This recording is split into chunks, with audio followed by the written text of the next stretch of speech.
Puji Tuhan, saya sampaikan selamat pagi dan salam sejahtera dalam Tuhan kita Yesus Kristus. Haleluya. Sungguh bersyukur kepada Tuhan Yesus. Kalau pagi ini kita boleh kembali bersama-sama beribadah. Dan kita ada di penghujung bulan Maret. Ya. Sebentar lagi kita akan memasuki bulan April, adalah bulan Paskah. Ya. Jangan lupa tanggal 3 hari Jumat kita kembali bersama-sama beribadah untuk merayakan Jumat Agung, kematian Yesus di atas kayu salib, dan hari Minggu kita merayakan kebangkitannya. Bapak Ibu, di momen Paskah yang semakin mendekat ini, saya mau mengingatkan kita semua tentang jalan salib ya. Dan ini ada kaitan erat dengan tema khotbah sepanjang 3 bulan belakang ini. Ya. Saya pernah mengkhotbahkan ini dalam versi yang berbeda tetapi dalam makna yang tetap sama ya. Tapi mari kita kembali merenungkan jalan salib ini, karena tanpa jalan salib, kalau kita tidak mau mengikut Yesus, kita tidak mau menempuh jalan salib seperti jalan yang telah ditempuhnya, kita tidak akan benar-benar bisa menjadi pribadi yang dewasa seperti Yesus. Tetap setia di jalan salib. Amin. Ya, Yesus memanggil kita untuk mengikut Dia. Kalau Dia sudah menempuh jalan salib, maka kita pun juga harus menempuh jalan yang sama. Mari kita membaca Markus pasal 8 ayat 34. Injil Markus pasal 8 ayat 34. Saya rindu kita membacanya bersama-sama, satu ayat saja. Injil Markus pasal 8 ayat 34, 2-3. Lalu Yesus memanggil orang banyak dan murid-muridnya dan berkata kepada mereka, setiap orang yang mau mengikut aku, ia harus menyangkal dirinya, memikul salibnya, dan mengikut aku. Puji Tuhan.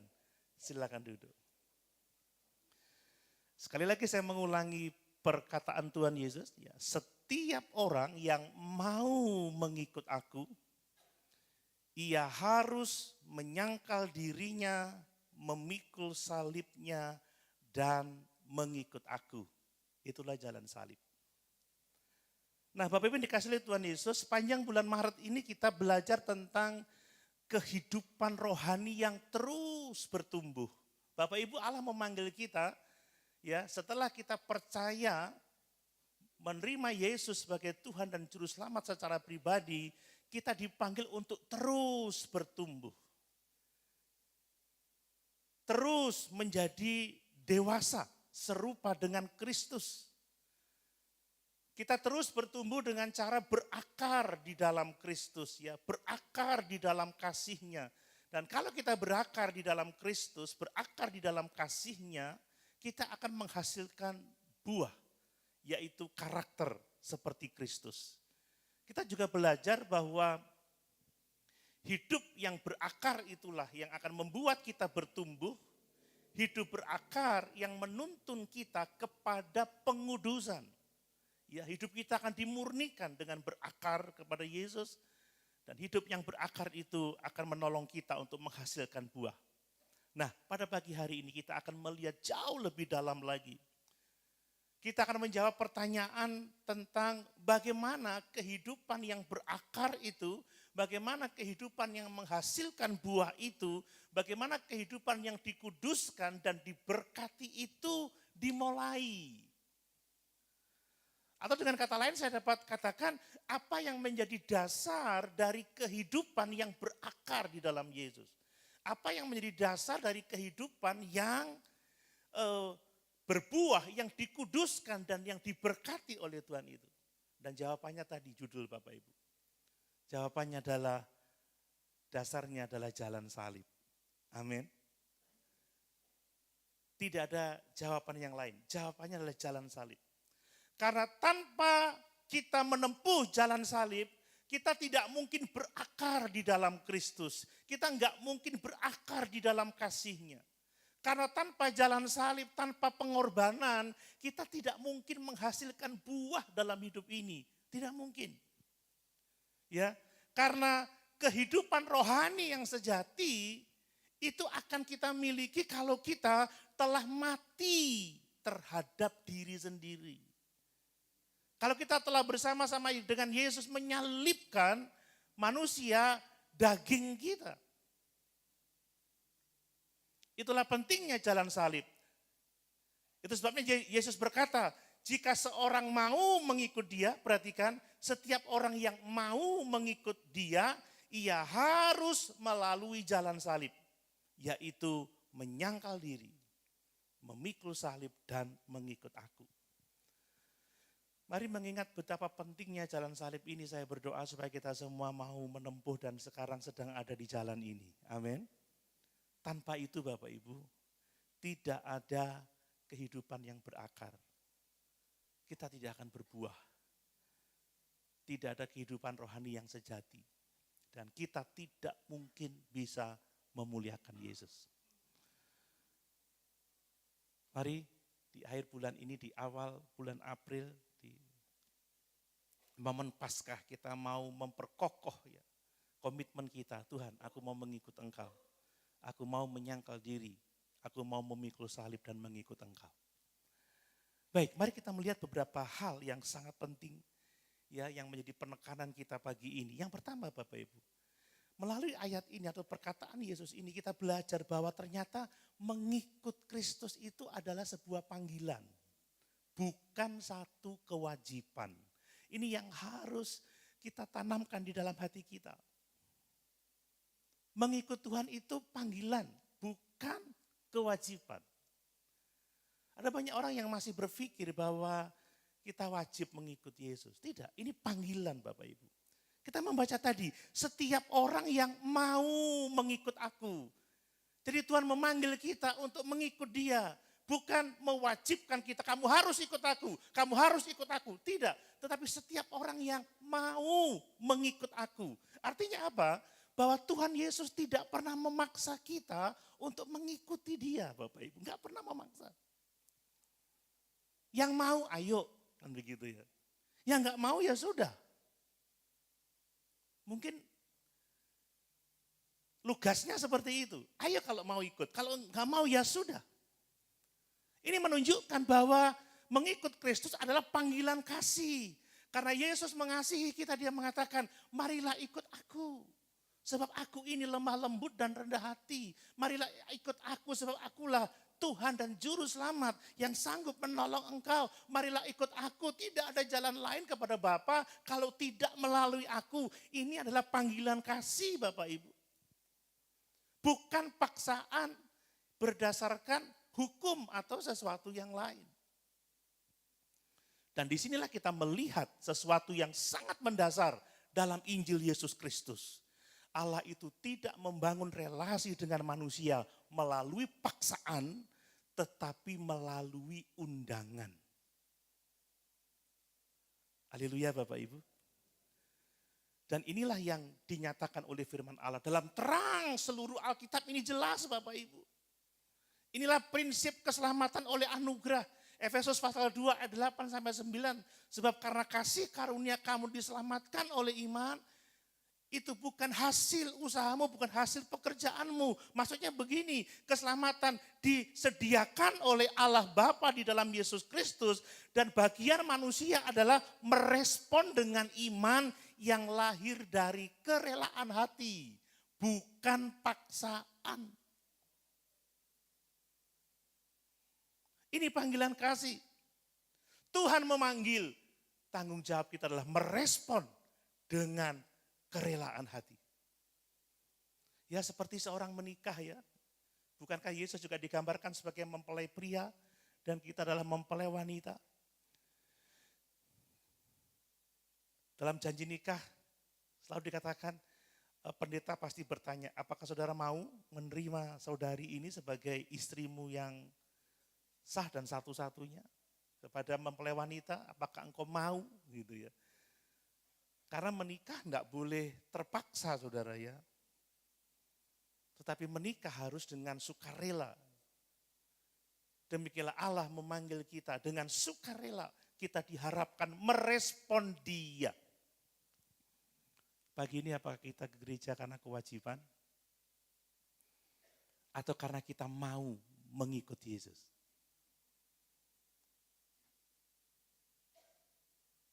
Bapak Ibu mengikut gereja atau mengikut Yesus? Mengikut Yesus, amin.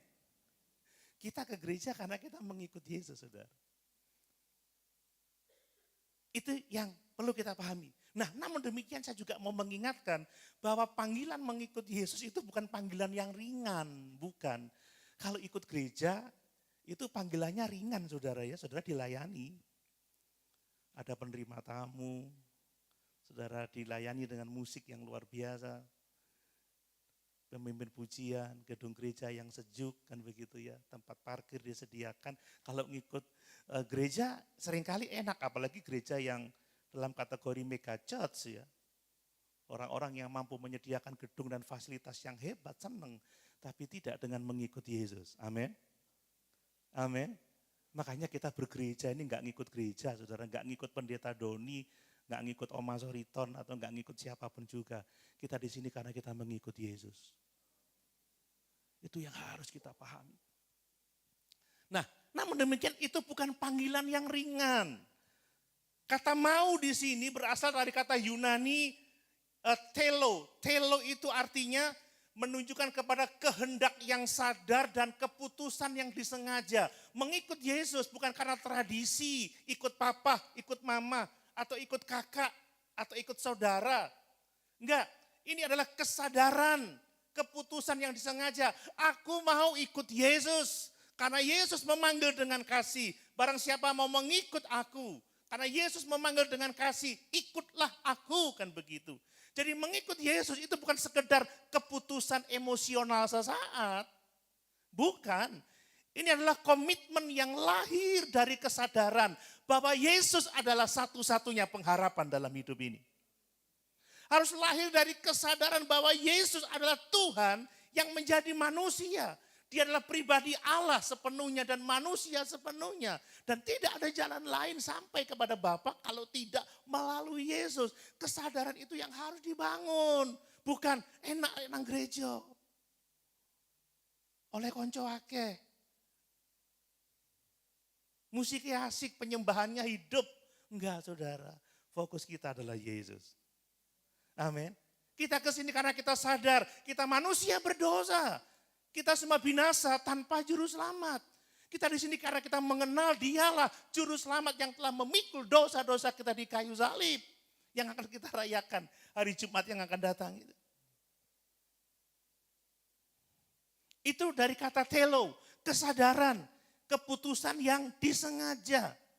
Jadi mengikut Yesus itu bukan berarti kita sekedar menjadi anggota gereja.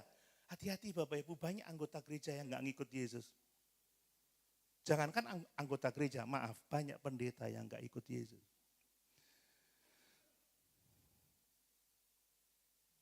Ini yang harus kita waspadai. Ini bukan asumsi saya, ini kebenaran firman Tuhan. Banyak orang berseru, aku melayani engkau.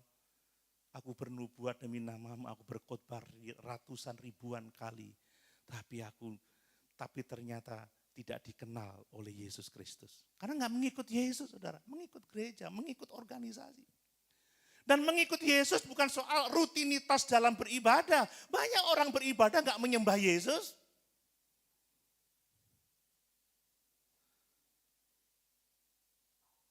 Haleluya Bapak Ibu. Ini fakta. Banyak orang ke gereja gak menyembah Yesus. Di gereja enak, cari rekan kerja gampang. Nanti kalau enggak dapat rekan kerja di gereja A, pindah ke gereja lain. Maaf kalau dipandang ini terlalu keras, tapi ini realitas zaman sekarang, saudara. Cari orang untuk rekan kerja di gereja paling enak, saudara. Apalagi bisa arisan lagi, saudara ya. Coba kalau kita yang hadir ini ada arisan 100 ribuan aja. Waduh, saya jalan-jalan ke Bali kemarin. Bercanda. Jadi mengikut Yesus sekali lagi bukan sekedar menjadi anggota gereja, bukan sekedar rutin beribadah, Tetapi mengikut Yesus artinya adalah bahwa kita mengambil keputusan secara pribadi, bukan karena ikut-ikutan keluarga, ikutan orang lain, tetapi mengambil keputusan, aku menerima Yesus sebagai Tuhan dan Juru Selamatku secara pribadi. Mengikut Yesus adalah menyerahkan hidup sepenuhnya kepada Yesus. Ini harus keputusan yang sadar, ini harus menjadi pilihan kita yang radikal. Jika mengikut Yesus hanya satu kewajiban Bapak Ibu, maka hubungan manusia dengan Tuhan hanya bersifat legalistik, berdasarkan hukum, aturan, tapi enggak ada kedekatan, enggak ada kasih. Ya seperti suami istri kalau menikah karena dipaksa saudara ya. Siti Nurbaya sama Datuk Maringge. Masih ingat cerita itu saudara. Ya suami istri, tapi istrinya, kalau dia suaminya, ada yang begitu. Secara legal mereka suami istri, tapi nggak punya hubungan saudara. Sit, apa tuh? Sarapan. Tuh kok dewe ono pecel akene ono. Karena nggak ada kasih saudara. Ada banyak orang yang mengikut Yesus karena kewajiban tapi nggak punya hati saudara. Nggak punya hubungan, nggak punya kedekatan. Saudara, tapi kalau suami istri yang saling mencintai, waduh kalau lihat istrinya, di matamu kulihat bulan, di senyummu ada kasih sayang. Kan gitu ya, wah suamiku rek. Gantengnya tak intung gitu saudara. Itu balik cuman legalistik, deloknya sepet saudara. Ganteng mati-mati datuk ini ya. Setuwek tapi umurnya panjang. Maaf ini sedikit ilustrasi. Nah kalau kita mengikut Yesus dengan kerelaan, keputusan yang sadar. Kalau kita bergereja, terima kasih Yesus. Amin saudara. Oh ada hubungan saudara, connect gitu loh ya. Kalau firman diberitakan connect, ada hubungan. Bukan datang pokok datang sebagai kewajiban, nyanyi aja kagak, kan begitu saudara ya. Datang terlambat, pulang terburu-buru. Nyaut bakwan di depan, langsung cepet-cepet makan pulang saudara. Nggak ada yang begitu kan, makanya saya berani ngomong, kalau enggak bahaya. Itu kalau sekedar kewajiban saudara. Tetapi Injil menyatakan kepada kita bahwa Allah membangun relasi itu berdasarkan panggilan yang menuntut respon total kita saudara. Seperti dikatakan dalam Yohanes 14 ayat yang ke-15, coba kita lihat Yohanes pasal 14 ayat yang ke-15. Demikian firman Tuhan. Jikalau kamu mengasihi aku, perhatikan. Jikalau kamu mengasihi aku, kamu akan menuruti segala perintahku. Amin. Menuruti perintah Tuhan bukan karena kewajiban, bukan karena terpaksa sehingga ke gereja tanpa senyum, melayani tanpa sukacita, memberi dengan menggerutu karena nggak ada kasih. Tetapi kalau orang yang mentaati firman karena kasih, maka dia melakukannya dengan sukacita. Dengan ucapan syukur, dengan kebahagiaan. Amin Bapak Ibu. Ada pelayanan, ada orang yang pelayanan karena sudah terjadwal, padahal nggak punya hati saudara. Ini bukan respon panggilan, ini hanya beban saudara. Tetapi orang yang memutuskan mengikut Yesus, nggak ada jadwal pun dia akan melakukan yang terbaik untuk Tuhan. Amin Bapak Ibu. Sekalipun nggak dilihat oleh orang, dia tetap berdoa, dia tetap support, dia tetap hadir. Aku melakukan bukan untuk manusia, tetapi aku melakukan untuk Kristus. Karena aku tidak mengikut manusia, karena aku mengikut Kristus.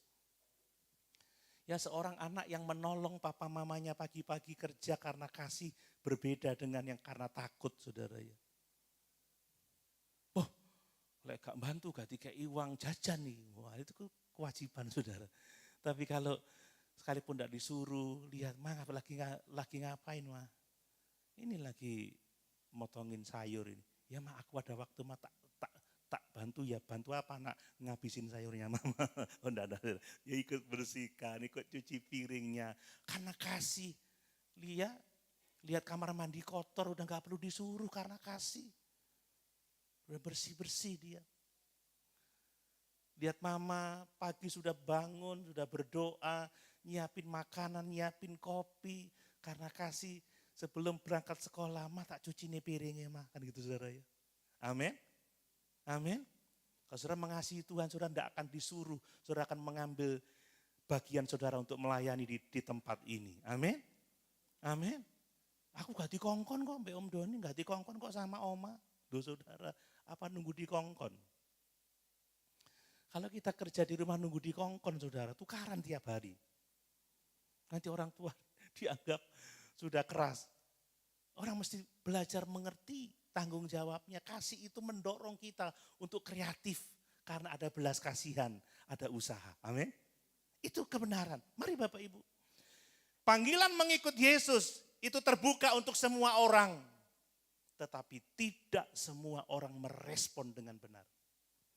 Dan saya rindu kita semua merespon Tuhan dengan benar. Amin. Merespon dengan kesadaran. Dengan keputusan. Aku mengikut Engkau. Sebab Engkaulah satu-satunya Tuhan yang benar. Amin. Engkaulah juru selamat secara pribadi. Mari. Saya senang kalau melihat anak-anak saya mau bergereja. Tapi saya jauh lebih senang kalau saya mengerti bahwa dia memutuskan mengikut Yesus karena kasih.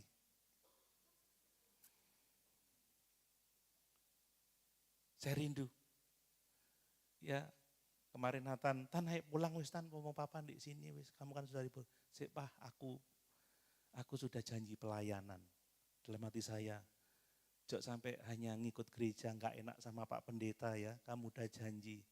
Tapi lakukanlah itu untuk Kristus karena engkau mengasihi Kristus. Amin Bapak Ibu. Itu jauh lebih penting dari sekedar aktif, sekedar giat, rajin. Tapi tidak ada hubungan yang benar dengan Tuhan. Nah hal yang kedua Bapak Ibu. Ternyata menyangkal diri itu langkah pertama dari jalan salib. Ya, step awal itu adalah menyangkal diri. Yesus melanjutkan ya, setiap orang yang mau mengikut aku, pertama-tama ia harus menyangkal dirinya. Nah, menyangkal diri ini bukan sekedar menyangkal keinginan. Enggak, jauh lebih dari itu Bapak Ibu ya. Ini dari kata Yunani aparneomai. Aparneomai itu tidak sekedar menyangkal tetapi menolak. Atau menyangkal sepenuhnya. Ini melepaskan hubungan dengan sesuatu. Ini menyangkal diri. Tidak hanya menahan keinginan tertentu, enggak, tapi benar-benar lepas, benar-benar putus. Ya, kata menyangkal diri ini memiliki arti yang sangat kuat. Kata ini saudara ya, kata aparneomai ini digunakan untuk menyatakan penyangkalan diri Petrus terhadap Yesus. Itu menggunakan kata aparneomai.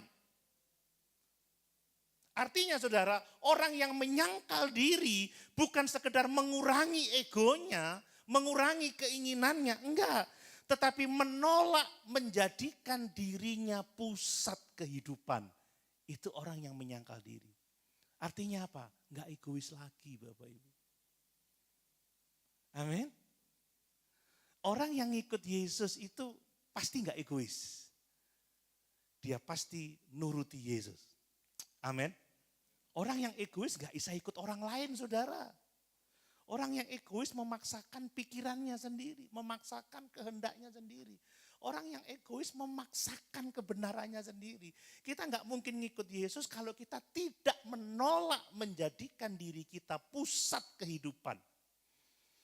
Saudara kan, kalau saudara mendengarkan satu kebenaran yang mungkin itu dianggap saudara baru kok enggak seperti yang aku pahami ya. Kok dulu aku tahunya gini, kok sekarang gini ya. Kalau enggak ada penolakan atau memisahkan diri dari pandangan yang lama, saudara enggak akan bisa menerima pandangan yang baru. Amin Bapak Ibu. Dengar sesuatu yang baru, yang enggak cocok dengan diri kita. Enggak, ini pasti salah. Karena enggak menjadikan Yesus sebagai pusat, tapi menjadikan diri sendiri sebagai pusat hidup. Inilah yang dimaksud dengan menyalipkan diri sendiri saudara. Jadi orang yang menyangkal diri adalah orang yang tidak lagi hidup untuk dirinya sendiri. Hidupku bukannya aku lagi.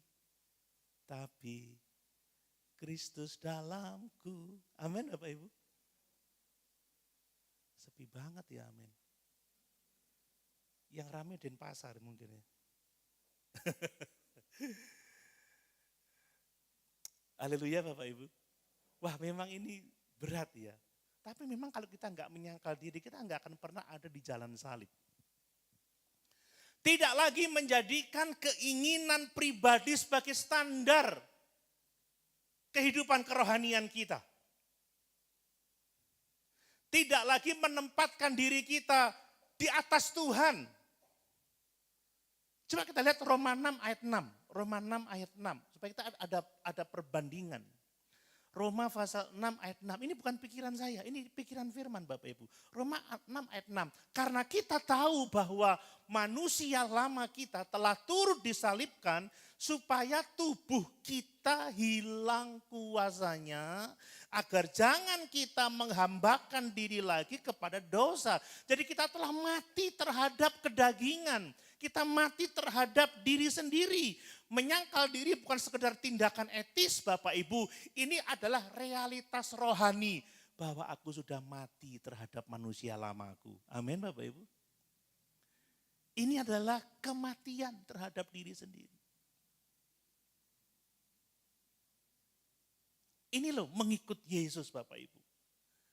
Galatia 2 ayat 20. Ini pernyataan Paulus yang lain. Galatia pasal 2 ayat 20. Namun aku hidup, tetapi bukan lagi aku sendiri yang hidup, melainkan Kristus yang hidup di dalam aku. Dan hidupku yang kuhidupi sekarang di dalam daging, di dalam tubuh yang sekarang ini, Bapak Ibu, adalah hidup oleh iman dalam anak Allah yang mengasihi aku dan menyerahkan dirinya untuk aku. Inilah penyangkalan diri. Inilah inti kehidupan Kristen Bapak Ibu. Inilah langkah awal untuk kita masuk ke jalan salib. Jadi mengikut Yesus bukan memperbaiki diri Bapak Ibu. Tetapi menggantikan pusat hidup kita. Kalau dulunya kita harus menjadi nomor satu, keinginanku yang diutamakan, kemauanku yang harus aku dapatkan. Sekarang Yesus yang menjadi pusat hidup kita. Amin. Tuhan, aku gak menginginkan sesuatu yang lain selain yang Engkau inginkan dalam hidupku. Wow.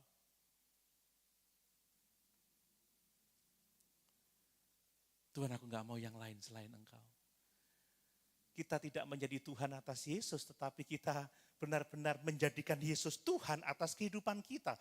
Orang-orang yang egois itu, Tuhan berkati rencanaku. Nah kalau itu bukan rencana Tuhan, apakah kita mau diberkati dengan rencana itu?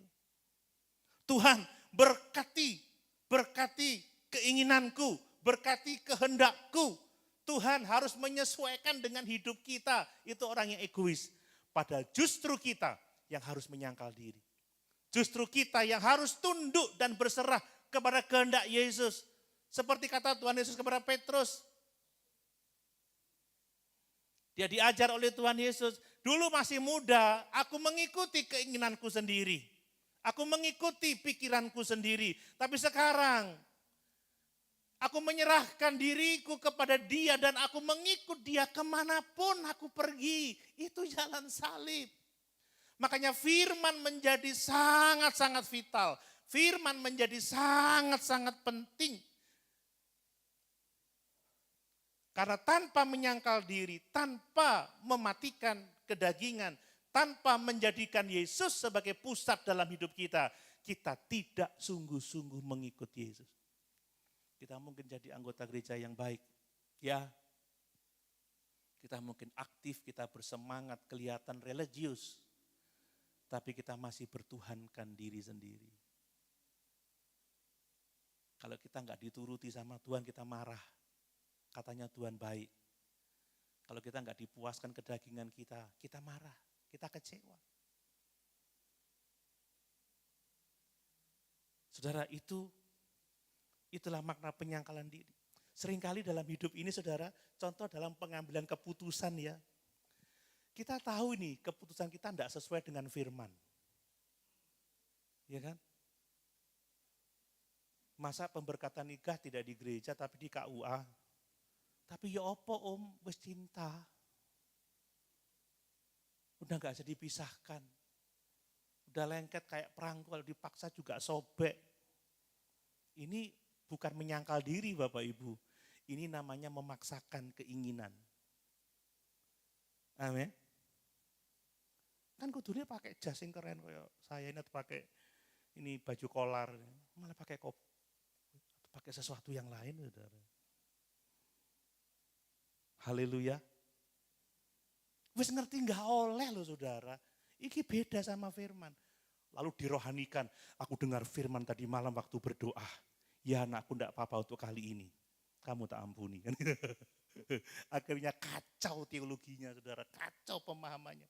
Dalam konflik, dalam relasi ya, dalam hubungan dengan orang lain, kita tahu kehendak Yesus, ampuni. Tapi enggak, aku enggak bisa sekarang Tuhan. Itu enggak menyangkal diri Bapak Ibu.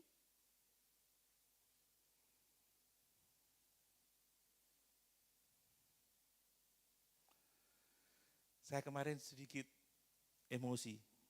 Saya dibohongi, gak gelemane aku. Lalu bojoku yang cerewet itu, pendeta lek khotbah ya apa ya. Gak ngurus aku, ben wis jalan sak karepe dhewe, tak delok iso apa ora. Masa bohong. Lama-lama sangka diri. Tak kontak, nanti gini ya besok ya, tolong ini. Harus kalau enggak jadi loh ya. Oh saudara, nyangkal diri itu seperti itu. Lek nuruti daging, tak tinggal saudara. Tapi karena ikut Yesus kita setia, amin. Amin. Itu artinya menyangkal diri. Ya. Jangan sampai Yesus tidak bertahta di hati kita, tetapi kita masih yang memegang kendali. Kita yang bertahta saudara. Mari ini langkah awal, tanpa itu kita tidak bisa ada di jalan salib. Saudara harus benar-benar menjadikan Yesus pusat dari hidup. Amin. Bukan aku lagi. Mungkin kita punya pikiran kalau Yesus berkata lain, aku ikut Yesus. Dan kalau kita mengikuti Yesus, hidup pasti berubah. Amin. Hidup pasti berbuah untuk kemuliaan Tuhan. Dan ini butuh kesetiaan, saudara. Butuh kerelaan untuk kita melakukannya. Nah kemudian yang ketiga. Memikul salib itu artinya kita sedia untuk menderita. Saudara, enggak ada memikul salib tanpa penderitaan, tidak ada. Yang namanya mengikut salib, yang namanya menjadikan Yesus sebagai pusat hidup, menyangkal diri, itu pasti ada penderitaan. Ketika mengatakan ya terhadap firman, itu pasti ada daging yang dimatikan, saudara. Pasti ada keinginan yang kita drop, kan begitu ya. Ada kemauan yang harus kita singkirkan dan itu seringkali sakit. Orang yang tidak mau merasakan sakit, orang yang nggak mau menderita, nggak mungkin dapat memikul salib. Karena memikul salib saja itu sudah satu penderitaan. Lihat, kata Tuhan Yesus, setiap orang yang mau mengikut aku, dia harus menyangkal dirinya dan memikul salibnya.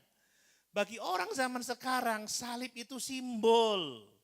Salib menjadi kebanggaan karena memang kita tahu di salib kita mendapatkan kasih karunia Allah. Amin. Salib kita jadikan liontin yang sangat bagus, ya kita jadikan giwang yang sangat bagus, anting yang sangat bagus. Tetapi bagi pendengar Yesus pada waktu itu salib itu adalah kayu kasar, saudara. Salib adalah alat kematian yang sangat-sangat mengerikan pada waktu itu. Orang yang memikul salib sudah tahu dia pasti akan mati. Itu intinya.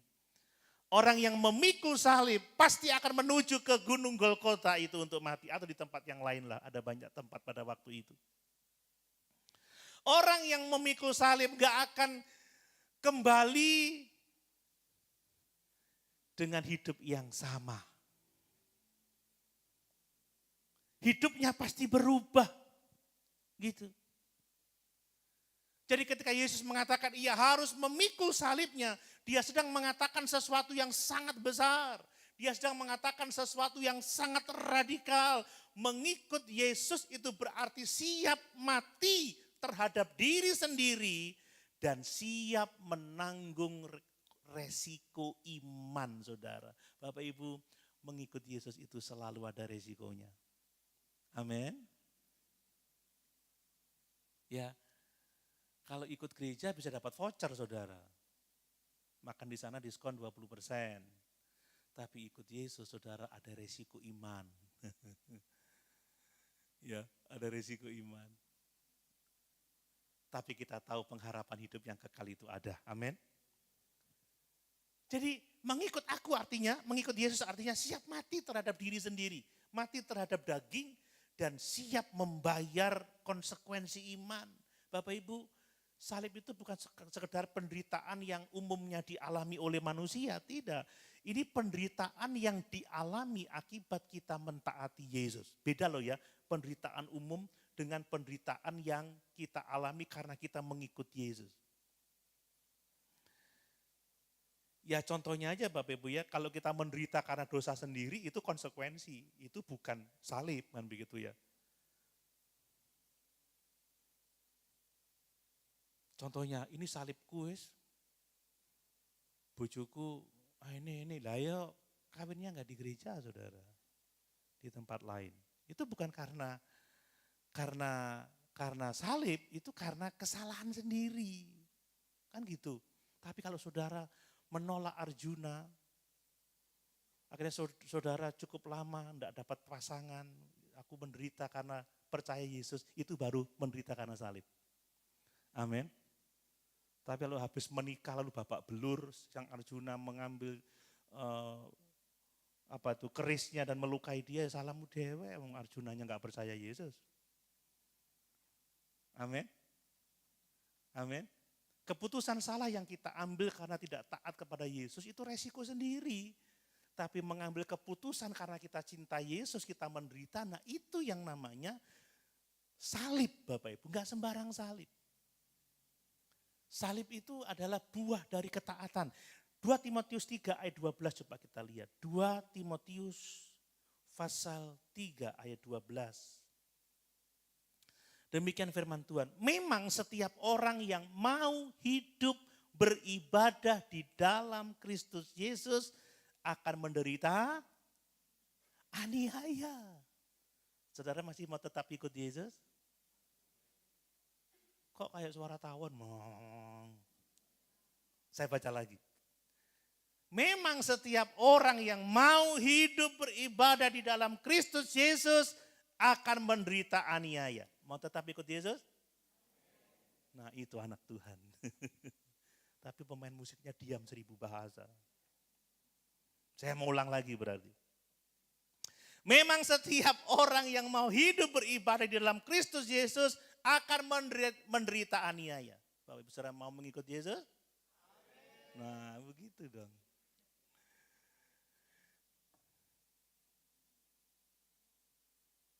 Ini firman Bapak Ibu, ini bukan perkataan saya. Saya pun juga harus menjawab amin terhadap itu. Saya harus mau menderita. Makanya memikul salib itu berarti apa? Menerima penolakan karena kita melakukan yang benar. Itu memikul salib. Tetap setia, meskipun harus kita kehilangan teman, kehilangan support, kehilangan dukungan, mungkin kehilangan simpati. Ya, banyak orang sudah mulai beralih ke khotbah-khotbah motivasional, khotbah-khotbah yang menghibur supaya enggak kehilangan jemaat itu gereja. Tapi tidak saudara. Mimbar ini harus tetap memberitakan firman Tuhan. Apapun resikonya. Para rasul memberitakan firman dibunuh saudara, tetap mereka setia. Dianiaya, ditangkap, di penjara, tetap setia. Karena kita tidak melayani manusia tetapi kita melayani Tuhan. Saudara saya pernah membuat status, yang terutama dalam melayani jemaat yang pertama-tama adalah melayani Tuhan. Kalau saya tidak melayani Tuhan, saya akan melayani jemaat sesuai dengan selera saya. Sesuai dengan apa yang saya pandang baik. Tetapi kalau saya pertama-tama melayani Tuhan, maka saya akan melayani jemaat sesuai dengan maunya Tuhan. Karena jemaat adalah domba milik Kristus. Amin. Seperti itu. Saudara melayani siapapun juga harus saudara terlebih dahulu melayani Tuhan. Seorang suami tidak akan mungkin mengasihi istri seperti Kristus mengasihi jemaat kalau dia tidak mengasihi Kristus terlebih dahulu. Kalau dia tidak mencintai Yesus terlebih dahulu. Seorang istri tidak mungkin tunduk kepada suaminya seperti jemaat tunduk kepada Kristus sebelum seorang istri dia sungguh-sungguh mengikut Yesus, sungguh-sungguh menyangkal diri dan mau memikul salibnya. Enggak mungkin. Saudara enggak mungkin mengampuni sebelum saudara benar-benar mengasihi Yesus. Saudara enggak akan pernah benar-benar memberi dengan sukacita sebelum saudara memberikan hidup saudara kepada Yesus. Amin. Selagi kita masih berpikir hidup ini menjadi milikku, pusat hidupku adalah diriku sendiri, saudara enggak akan bisa melayani orang lain. Hanya orang yang sudah terlebih dahulu melayani Tuhan akan bisa melayani sesamanya dengan benar. Mari Bapak Ibu, dimanapun juga. Sebagai karyawan mungkin apakah tetap setia untuk tidak ikut dosa korporat sekalipun mungkin tidak disukai, terancam dikeluarkan dari korps. Dalam keluarga tetap setia mengasihi sekalipun mungkin tidak diperhatikan, sekalipun mungkin saudara diperlakukan secara tidak adil. Ya, adalah orang tua yang tidak adil, anaknya yang dianggap cantik cuci piring aja nggak boleh. Tapi yang dianggap jelek, enggak, jangankan cuci piring saudara. Maaf, cuci baskom, cuci semuanya saudara. Kowe ojo. Arek ayu gak boleh cuci piring. Tetap apakah yang dianggap tidak cantik itu tetap mau setiaan begitu?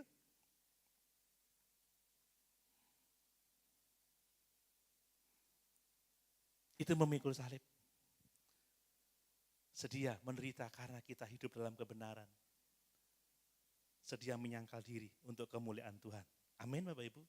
Nah kemudian berbicara mengenai jalan salib, maka tujuan jalan salib itu adalah mengikut Kristus. Itu tujuan akhirnya Bapak Ibu ya. Saya senang sekali dengan ayat itu. Barang siapa mau mengikut aku, ia harus menyangkal dirinya, memikul salibnya, ditutup dengan statement yang jelas, dan mengikut aku. Kita tidak memikul salib untuk salib, saudara. Kita enggak menyangkal diri untuk sesuatu yang lain. Kita menyangkal diri, kita memikul salib karena kita mengikut Yesus. Amin. Ini penting sekali. Inilah tujuan dari semua pengiringan kita kepada Tuhan.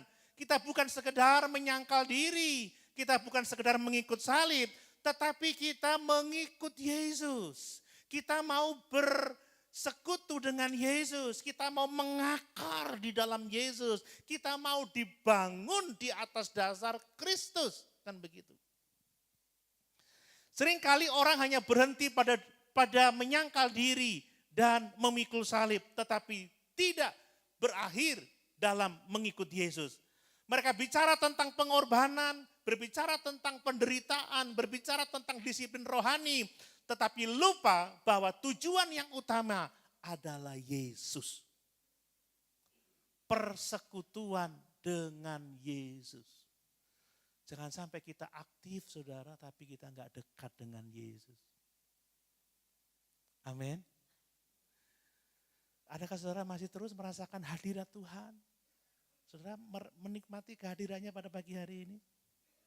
Apakah hatimu berkobar-kobar saat mendengarkan firman? Ya seperti ketika Kleopas dan temannya ketemu Yesus, berkobar-kobar hatinya saudara. Bukan karena gedung gereja ini, bukan karena orang lain, tapi karena saudara memiliki persekutuan dengan Yesus. Orang yang dekat dengan Yesus hatinya pasti berkobar-kobar. Semangat, amin. Penuh sukacita, enggak adem gitu saudara ya.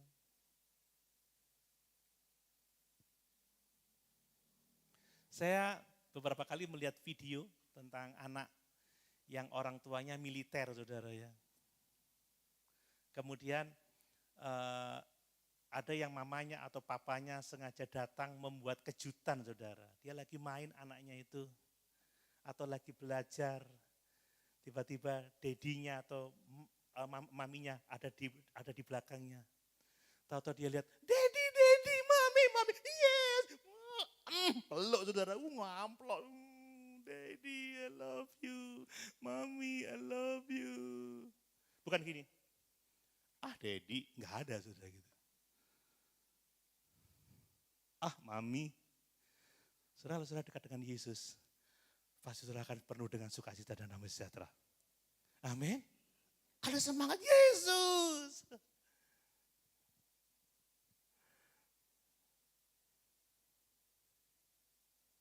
Jadi kalau nyanyi bukan sekedar ku mau cinta Yesus. Slow ya, tapi ku mau cinta Yesus selamanya. Haleluya, aku cinta Tuhan. Ada Yesus itu hati kita pasti berkobar-kobar saudara. Amin.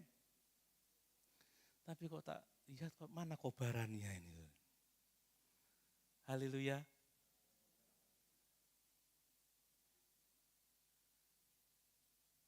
Tujuan dari penyangkalan diri, tujuan dari memikul salib adalah Yesus sendiri. Jadi kekristenan bukan sekedar sistem moral, bukan sekedar aturan, ajaran etika, ketetapan ini, ketetapan itu, enggak. Ini adalah relasi saudara, ini hubungan dengan Yesus. Coba kita lihat Yohanes pasal 10 ayat 27. Yohanes pasal 10 ayat 27. Luar biasa firman Tuhan ini. Domba-dombaku mendengar suaraku dan aku mengenal mereka dan mereka mengikut aku. Ini persekutuan. Ada banyak orang-orang percaya yang mengaku Kristen tetapi tidak mendengar suara Tuhan. Tidak mengenal suara Tuhan, gak mengenal suara gembalanya. Tapi dia mengikuti keinginan manusia, mengikuti dagingnya, mengikuti dirinya sendiri. Tapi domba-domba Kristus yang hidupnya dekat dengan Kristus mendengar, mengenal suara gembalanya. Dan dia mengikut saudara. Berjalan bersama dengan Yesus. Jadi mengikut Kristus itu berarti kita mendengar suaranya, kita mengenal firman-Nya, kita dikenal oleh Sang Gembala itu dan kita hidup bersama-sama dengan Yesus. Ini artinya mengikut Yesus. Kita nggak pernah sendiri. Saudara, kalau kita berjalan bersama dengan Yesus, kita akan melihat pertolongan yang luar biasa. Itu yang dialami oleh Musa, Bapak Ibu. Musa itu pengalaman sejak dia diselamatkan melalui sungai itu, dimasukkan ke keranjang, dia dibesarkan. Saya yakin Tuhan terus berbicara kepada hati Musa sehingga sekalipun dia dibesarkan sebagai prince ya, sebagai pangeran Mesir, tapi hatinya tetap tidak bisa lepas dari Tuhan. Sampai dia pengembaraan di padang gurun selama 40 tahun, pengalaman berhadapan dengan Fir'aun 10 tulah, laut Teberau terbelah menjadi 2. Lalu pada waktu bangsa Israel tidak menghormati kekudusan Tuhan, lalu Tuhan mengatakan, aku enggak akan menyertai mereka lagi. Aku enggak akan bersama-sama mereka lagi. Musa, aku akan memberkati kamu. Aku enggak memberkati mereka. Tapi apa kata Musa? Enggak Tuhan. Kalau Tuhan enggak memberkati mereka, jangan berkati aku. Waduh luar biasa. Ampuni mereka, berkati mereka. Ampuni mereka. Dan dia berkata apa? Kalau engkau tidak berjalan-jalan bersama dengan kami, kalau engkau tidak memimpin kami, aku tidak mau berjalan. Saudara, aktivitas sehebat apapun juga, kehidupan agamawi yang sehebat apapun juga, kalau tidak ada Tuhan di dalamnya, itu nol besar. Amin. Amin. Sehiruk pikuk apapun kegiatan rohani, tapi tanpa kehadiran Yesus, tanpa persekutuan dengan Yesus, semuanya nol besar. Makanya Paulus berkata di dalam Filipi pasal 3 ayat yang ke-10, yang ku kehendaki adalah mengenal dia. Coba ditampilkan Filipi 3 ayat 10. Ini orang yang tahu artinya bersekutu dengan Yesus. Filipi pasal 3 ayat 10. Yang ku kehendaki ialah mengenal dia dan kuasa kebangkitannya dan persekutuan dalam penderitaannya. Orang lo mau bersekutu dalam penderitaan saudara, penderitaan Yesus loh dia. Ya. Di mana aku menjadi serupa dengan dia di dalam kematiannya. Mari saudara, makna mengikut itu kita berjalan bersama-sama dengan seseorang. Ya pertama-tama belajar di belakang seseorang, mengikuti arah langkahnya, menjadikan seseorang pemimpin dalam hidup kita, dan itulah Yesus. Kristus yang akan menentukan arah hidup kita kemanapun dia pergi, kita ikut, kita enggak mengikuti. Tuhan apa enggak ke kanan aja, enggak kiri, kita ke kiri. Kalau Tuhan ke kanan, Tuhan enggak ke kiri aja, kanan, kita ikut kanan saudara. Dia menjadi teladan terbesar kita dan dia menjadi tujuan akhir hidup kita. Apapun yang kita putuskan dalam rumah, lingkungan pekerjaan, hendaklah semuanya memuliakan Yesus. Amin. Hendaklah semuanya meninggikan Yesus. Mari Bapak Ibu, Yesus teladan terbesar kita dalam jalan salib. Dia tidak hanya mengajarkan jalan salib, tapi Yesus sendiri ada di jalan salib. Ia menyangkal dirinya. Bayangkan, firman menjadi manusia. Mengambil rupa seorang hamba. Dia adalah Allah loh saudara. Dia menyangkal dirinya. Dia menjadikan Bapa menjadi pusat hidupnya. Kan begitu? Ketika di Taman Getsemani, kalau boleh cawan ini lalu daripadaku, tetapi bukan kehendakku, melainkan kehendakmu yang jadi. Yesus memikul salibnya sampai mati di Bukit Golgota. Dan melalui salib Yesus kita menerima hidup yang kekal. Amin. Karena itu sebenarnya di jalan salib kita nggak pernah sendiri. Ada coach kita, ada Yesus imam besar agung kita yang sudah menyelesaikan jalan itu. Dan dia sanggup menolong kita. Amin. Pertanyaan hari ini adalah, apakah kita sungguh-sungguh mengikut Yesus atau kita hanya mau cari kepentingan kita? Atau kita hanya cari kenyamanan diri sendiri? Apakah kita bersedia menyangkal diri untuk Yesus? Apakah kita bersedia menderita, memikul salib, menerima konsekuensi karena iman kita? Mari Bapak Ibu yang dikasih oleh Tuhan Yesus, jalan salib bukan penderitaan layaknya yang dihadapi oleh orang banyak. Jalan salib adalah penderitaan karena Yesus dan tujuannya adalah hidup bersama-sama dengan Yesus. Amin. Bukan mencari kemuliaan dunia, bukan cari kebahagiaan duniawi, tidak. Tapi bersekutu dengan Yesus itulah kebahagiaan kita. Jalan salib adalah jalan menuju kehidupan yang kekal, yang penuh dengan kemuliaan. Jalan salib, jalan yang akan membawa kita kepada kebangkitan. Jalan salib menjadi jalan di mana kita akan dimuliakan. Amin. Mari sama-sama kita beri.